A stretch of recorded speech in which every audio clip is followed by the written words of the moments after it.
En esta antología poética destacan, a mi modo de ver, los poemas titulados Poemas solariegos. El prologuista y seleccionador de esta antología, porque él escribió Lugones muchísima poesía, destaca 3 libros de poesía. El prologuista es Carlos Obligado. Carlos Obligado era miembro de la Academia Argentina de las Letras, muy hispanófilo, durante los años 30 y 40, y que, por ejemplo, si mal no recuerdo, escribió este señor, Carlos Obligado, una biografía, entre otras cosas, de Hernán Cortés, también publicado por la editorial Austral, ¿no?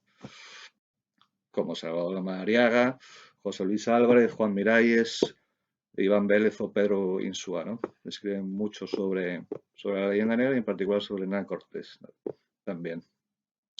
Destaca 3 libros. Uno es el Poemas solariegos, que es el que más me gusta a mí, de Leopoldo Lugones.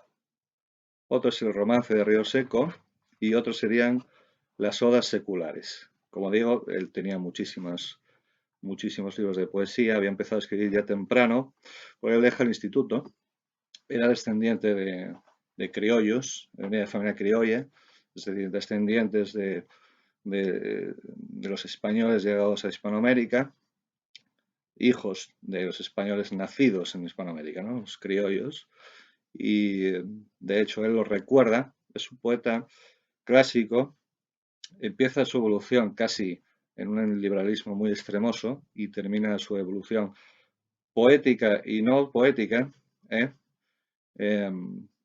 digamos en una especie de conservadurismo nacional, en una derecha nacional, y por eso hablaba antes también de Ramiro de Maeztu, porque tiene una evolución muy pareja en ese aspecto, aunque Maeztu no escribió tampoco, no puede ser considerado un poeta sensu stricto, aunque sí es verdad que en este volumen,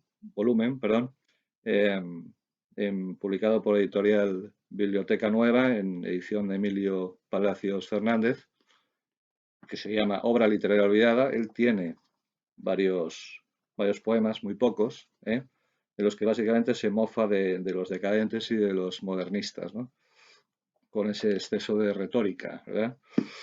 Sin embargo, él también tiene cuentos, Maeztu, y también tiene novelas, sobre, por ejemplo, sobre la guerra del Transvaal, pero sobre todo es ensayista, conocido por la crisis del humanismo hacia otra España y especialmente su defensa de la hispanidad, que tanto influyó también en Argentina, y también en Leopoldo Lugones y otros representantes digamos, del establishment conservador argentino, como los hermanos Irazusta, Manuel Gálvez también, todos hispanófilos,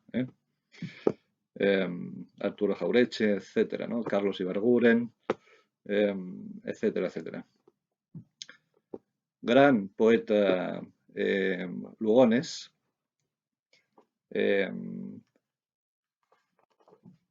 poeta melancólico, porque empieza como tal en sus primeros poesías. Decía que había dejado el colegio, el instituto, su formación es autodidacta.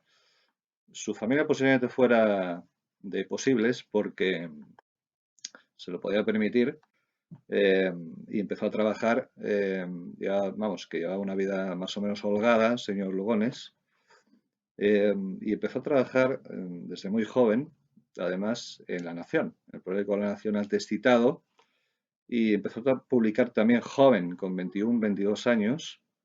A ver quién publica hoy libros de poesías tan buenos como Las montañas del oro, que es su primer libro de poesía, con 22 años. Puede surgir ese caso, uno de cada, ¿cuántos? ¿Verdad? Uno de cada 1000, uno de cada 10.000.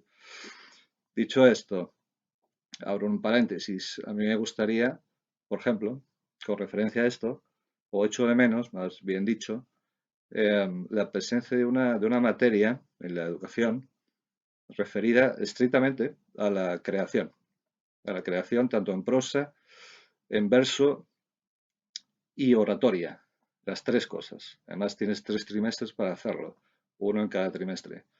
Es decir, de composición, ¿no? Una asignatura que se llamase composición, que vaya evidentemente pareja a la asignatura de lengua y literatura española, que se centra sobre todo en cuestiones gramaticales incluso históricas, y que vendría muy útil, sería muy útil también para una asignatura como la filosofía, por ejemplo, ¿eh? Sobre todo la composición en prosa y oratoria, es decir, el arte de hablar en público, ¿verdad? Eso es muy útil. Incluso se puede hacer una asignatura, ¿por qué no?, ¿verdad?, de oratoria individualmente considerada, ¿no? No estaría mal pensado, ¿eh? Porque hay asignaturas por ahí que son una auténtica pijada y una asignatura de ese tipo no sobraría, ¿eh?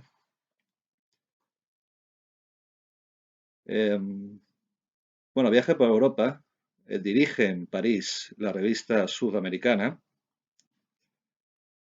Con respecto a obras no poéticas, decíamos, él publica, por ejemplo, la Reforma Educacional en 1903, publica El Imperio Jesuítico en 1904, esto ya la mencionamos.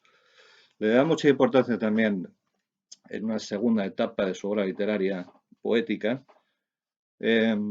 a Grecia. De hecho, él controlaba, al parecer, conocía muy bien el griego, de hecho tradujo la Ilíada, y Leopoldo Lugones pasa por ser, incluso hoy, a día de hoy, uno de los grandes helenistas de la literatura hispanoamericana y española, ¿eh?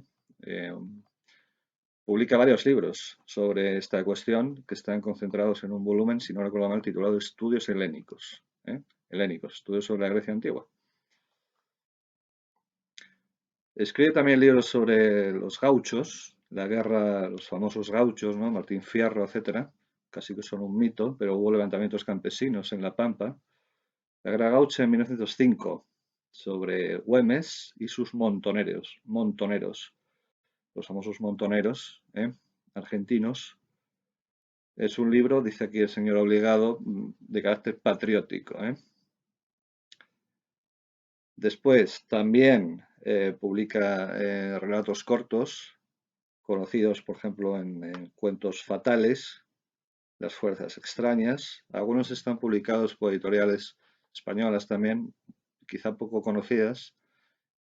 Si no recuerdo mal, está publicado en Calambur, si no recuerdo mal, y puede que incluso en Alianza hay algún libro de Leopoldo Lugones. Hablo de memoria. Y por supuesto libros de política, porque Lugones era nacionalista argentino. Libros como Acción, La Gran Argentina, ya hasta la década de los años 20, Política Revolucionaria en el 30, La Patria Fuerte, fijaros, ¿no?, en 1930, ¿no? Muere en 1938. 1938 muere Leopoldo Lugones.